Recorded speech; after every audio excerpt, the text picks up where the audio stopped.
बोलिए परम पिता परमात्मा की जय, सदगुरु साहेब की जय। कहाँ थे हम लोग? इससे पहले घोड़ा क्या है? हाँ, घोड़ा का एक गुण होता है। गुण क्या है कि हर इंसान या हर पशु पक्षी का आंख अगर दाएं जाएगा तो बाएं जाएगा, मतलब दाएं तो दोनों दाएं, अब बाएं तो दोनों बाएं। लेकिन घोड़ा में गुण है कि उसका एक आंख दाएं जा सकता है और एक बाएं जा सकता है, और दाएं बाएं ही नहीं, उसका आंख चारों तरफ घूमता है, ऊपर नीचे, मतलब दोनों आंख से कनेक्शन नहीं और कनेक्शन है भी। दाएं से दाएं देखेगा और बाएं से बाएं देखेगा। ये उसका सामर्थ्य है, गुण है, जिसके कारण युद्ध में सबसे ज्यादा योद्धाओं ने घोड़े का इस्तेमाल किया, क्योंकि तुरंत इधर देख लेगा, तुरंत इधर देख लेगा। तो युद्ध के घोड़ा चारों तरफ दिखते रहते हैं। लेकिन अगर घोड़ा को टांगा में लगाना है, टमटम में लगाना है, तो क्या करते हैं? उसको ऐसे लगा देते हैं सामने की ओर देखेगा। क्यों? क्योंकि इसको रास्ते पर चलना है, युद्ध नहीं करना है, तो सीधे लगा देगा तो सीधे चलेगा। और कान उसका बताता रहता है, कान इधर घुमा तो समझिए कि इधर देख रहा है, और कान इधर घुमा तो समझिए इधर देख रहा है, और कान खड़ा है तो समझिए सीधे चल रहा है। घोड़ा चलाने वाले कान देखते हैं, वहां से निर्णय लेते रहते हैं कि कहाँ देख रहा है हमारा घोड़ा। एक साधक को कैसा होना चाहिए? रणभूमि वाला घोड़ा या सड़क वाला? अब थोड़ा विचार कीजिए, आप रणभूमि में है कि सड़क पे है? सड़क ना, क्योंकि आप पंथ में है ना कि बाहर है। पथ का मतलब रास्ता। आप जंगल वाले और युद्ध वाले नहीं कि कहीं भी चले गए किसी को उड़ा दिए। आपको मार्ग पर चलना है, तो व्यक्ति का जो मन है वो क्या है? घोड़ा ही। अश्व के समान उसे कहा गया है, और बहुत शक्तिशाली है, और वो किसी भी दिशा में घूम सकता है और किसी भी दिशा में देख सकता है।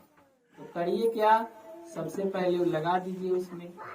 जब वो लग जाएगा तो सिर्फ सीधा ही देखेगा। इसी को साहब समझा रहे, कहे कबीर सुनो भाई साधो। कोई टेढ़ा है अंदर, वो सीधा करो।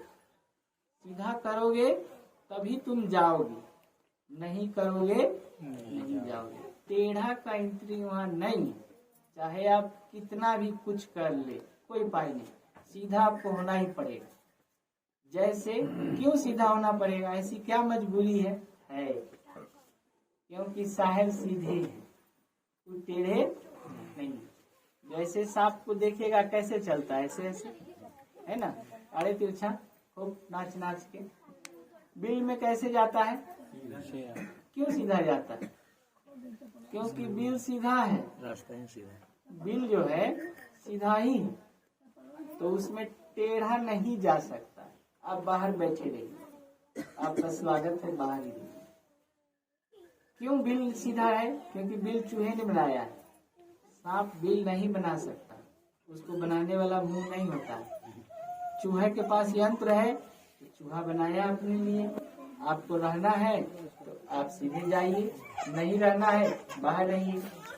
तो जो मार्ग है, जो इसको सतलोक कहते हैं साहेब, उसका निर्माण किसने किया है? साहेब ने किया है। तो साहेब वहाँ रहते हैं। अब आपको वहाँ जाना है तो घर तो उनका है और जाना आपको है, तो आप सीधे जाइएगा कि टेढ़े जाइएगा?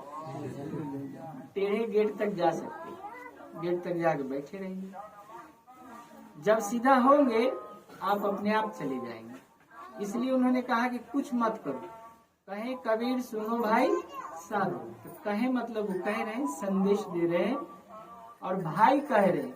भाई का एक अर्थ होता है, भाई का क्या अर्थ होता है आप लोग क्या जानते हैं?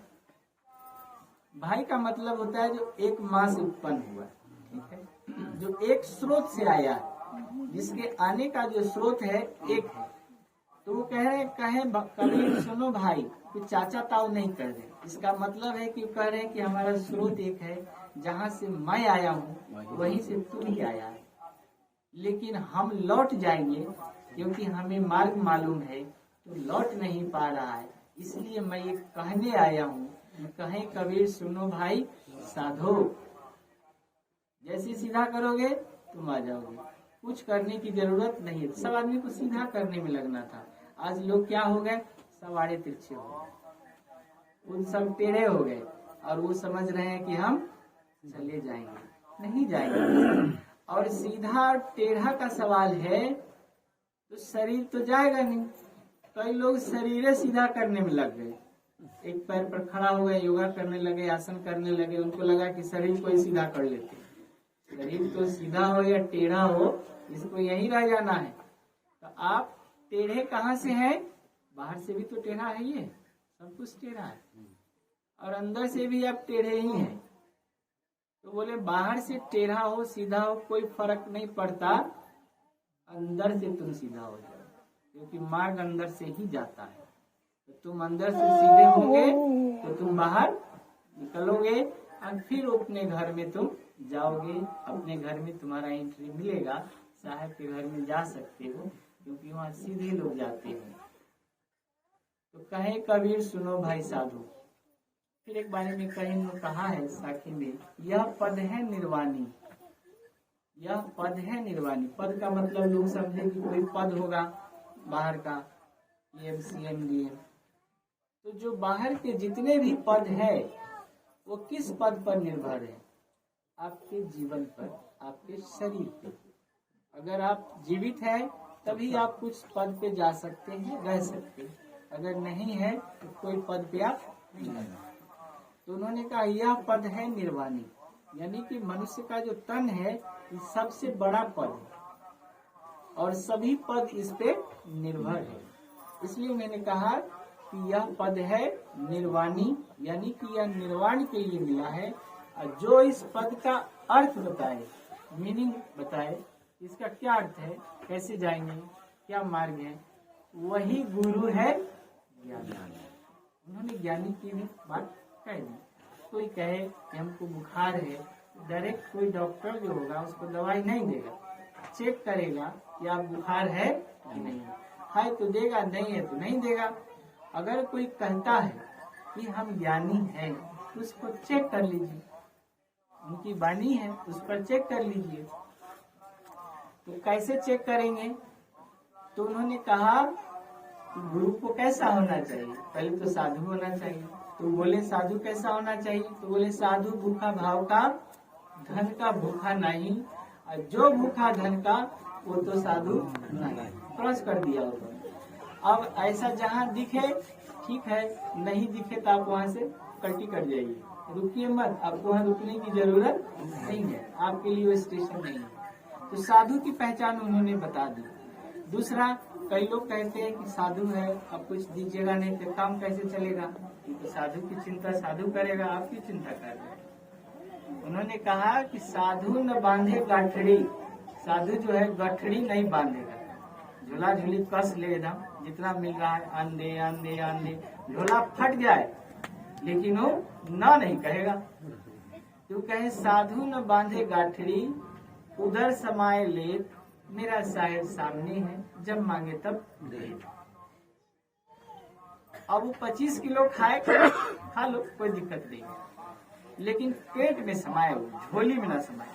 तुमको एक बोरी खाना है खा लो, लेकिन पेट में समाओ, उसमें कोई दिक्कत नहीं है। कम या अधिक खाए इस पर चिंता करने की जरूरत नहीं कि ज्यादा खा रहा है, ऐसा नहीं, कितना भी खा ले, झोली में तो नहीं रख रहा है। तो कहे झोली भरने वाले साधु नहीं है, स्पष्ट कहा उन्होंने। फिर कहे भेष भी देखकर मत भूल जाए, भेष देखे और दंडवत महाराज लेट गए, एकदम लगे कि एकदम महात्मा जी कहाँ से आ गए, नहीं। उन्होंने कहा भेष देख न भूलिए, ठीक है भेष है, अच्छा है, स्वागत है, लेकिन पूछिए क्या उनसे, ज्ञान। भेष देख न भूलिए, पूछ लीजिए ज्ञान, मोल करो तलवार की, परा रहें दुनिया, क्योंकि रणभूमि में आपका तलवार काम आएगा, म्यान नहीं काम। भले म्यान सोने का हो, सुंदर हो, बहुत अच्छा हो, मजबूत हो, टिकाऊ हो, वो कोई काम कर ले। अच्छा ड्रेस पहने हैं, बड़े मठ में रह रहे हैं, गाड़ी से चल रहे हैं, इससे कोई फर्क नहीं पड़ रहा है ना। ज्ञान क्या दे रहे हैं ये मायने रखता है। तो साहेब के ज्ञान में किसी प्रकार का भेद नहीं है। किसी भी आधार पर अगर कोई व्यक्ति ये समझे कि मैं श्रेष्ठ हूँ, जैसे जाति के आधार पे, धर्म के आधार पे, नस्ल के आधार पे, गोरे काले होने के आधार पे, मोटा पतला होने के आधार पे, अमीर और गरीब होने के आधार पे, इस आधार पर किसी भी व्यक्ति के मन में अगर भेद है तो आप समझ लीजिए कि व्यक्ति मानसिक रूप से बीमार है और कुछ नहीं। अब बीमार को किस चीज की जरूरत है? इलाज की जरूरत है। अब इलाज कराए, स्वस्थ हो, क्योंकि मेंटली रूप से बीमार आदमी है। तो कबीर साहब ने कहा कि ये भेद खत्म हो गया, खत्म होना चाहिए। जहाँ खत्म हो गया समझिए कि वो व्यक्ति बीमार नहीं, तो स्वस्थ। तो व्यक्ति को स्वस्थ होना है, तो स्वस्थ कैसे होंगे? स्वस्थ की परिभाषा है स्वज और अवस्थित। जो स्वयं में अवस्थित हो गया, जो स्वयं में स्थित है, वही स्वस्थ है। बाहर भटक रहा है, विचार में, व्यवहार में, किसी भी चीज में जो भटकाव जब तक जारी है तब तक वो स्वस्थ नहीं है। तो जो स्वयं में स्थित है वो स्वस्थ है। जो स्वयं में स्थित होने का प्रयास कर रहा है, लगा है, वो समझिए कि स्वस्थ होने के क्रम में जुड़ा हुआ है। आज न कभी स्वस्थ होकर लौटेगा। तो थोड़ा स्वस्थ रहें, भेद उनका कहीं नहीं है, सब बराबर। और मार्ग स्पष्ट आपको हमने बता ही दिया, यही मार्ग है। इसके अलावा कोई भी मार्ग है तो आप उसका खंडन कर सकते हैं, लड़ाई करने की जरूरत नहीं है। इसलिए कि जो शब्द है वो सामने दिख रहा है और सत्य को किसी भी प्रमाण की जरूरत नहीं होती, क्योंकि वो स्वयं सिद्ध होता है। भले ही उसका मानने वाला एक भी नहीं हो, अगर सत्य का एक भी अनुयायी नहीं है तो क्या वह सत्य हो जाएगा? नहीं। क्यों?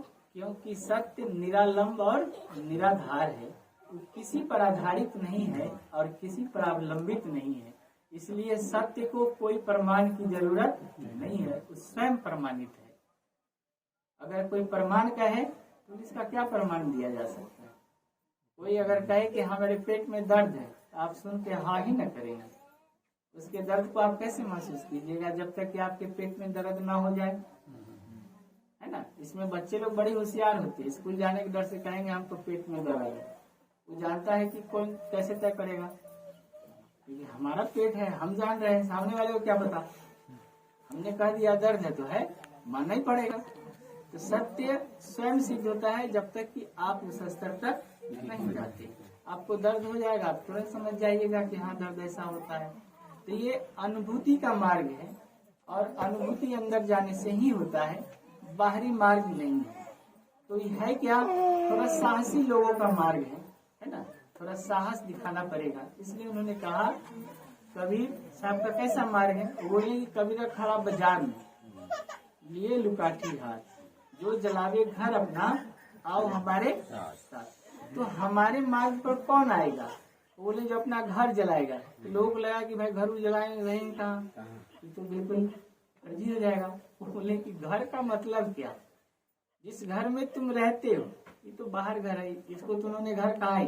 कहे कबीरा ये घर सराय है और कोई आए है कोई जाए है। पहले परबाबा रहते थे, फिर बाबा रहे, पिताजी रहे, अब हम रह रहे हैं। आना जाना लगा है तो सराय है। वो बोले जो घर जलाना चाहे तो ये जो घर है, शरीर जो है, इसी को उन्होंने घर कहा।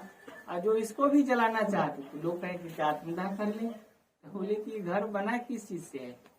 इच्छाओं से बना है। काम, क्रोध, लोभ, मोह, अहंकार है। जैसी आशा वैसी आशा। तो इसमें जब तक आशा बनी रहेगी तब तक घर आपको मिलते रहेगा। एगो घर मिला फिर दूसरा मिल जाएगा, ठीक है। ये 2 खंभा वाला है, अगर आपको लगे कि कम है, थोड़ा मजबूत चाहिए, 4 खंभा वाला मिल जाएगा। उससे भी लगे कि नहीं अब खंभा पर नहीं चलेगा तो बिना खंभा वाला भी है घर। यहाँ लेट लेट के चलिएगा अपना। जो लोग आलसी होते हैं, सोचते हैं कि कोई काम ना करना पड़े, साधना ना करना पड़े, चलो भाई सापे बिच्छी में लेट लेट के जाइए। बहुत लग रहा है कि बिल्कुल ना हिले तो कछुए बन जाइए। तो कई घर है, आपको मिल जाएगा। तो बोले नहीं, घर जलाना, जो घर जलाना चाहे ये भी और आगे कोई घर न मिले वो हमारे जिनको घर बनाए रखना है, नया नया घर लेना है, बनाना है, घर भोज करना है, उनको यहाँ आने की कोई जरूरत नहीं है। वो आपको मिलता रहेगा ऐसे ही। आपको बीपीएल में आप जाइएगा तो आपको मिलता ही रहेगा। सरकार की योजना है, निरंजन भगवान की योजना है, वो चलती रहती है। इधर नाम लिखाइएगा तो आपको घर जलाना पड़ेगा। लोगों ने इसका बहुत मिस इंटरप्रिटेशन किया, कहा कि इनके घर जला देंगे तो रहेंगे कहाँ। तो सब लोग कहें कि नहीं, उधर जाना ठीक नहीं है ना। तो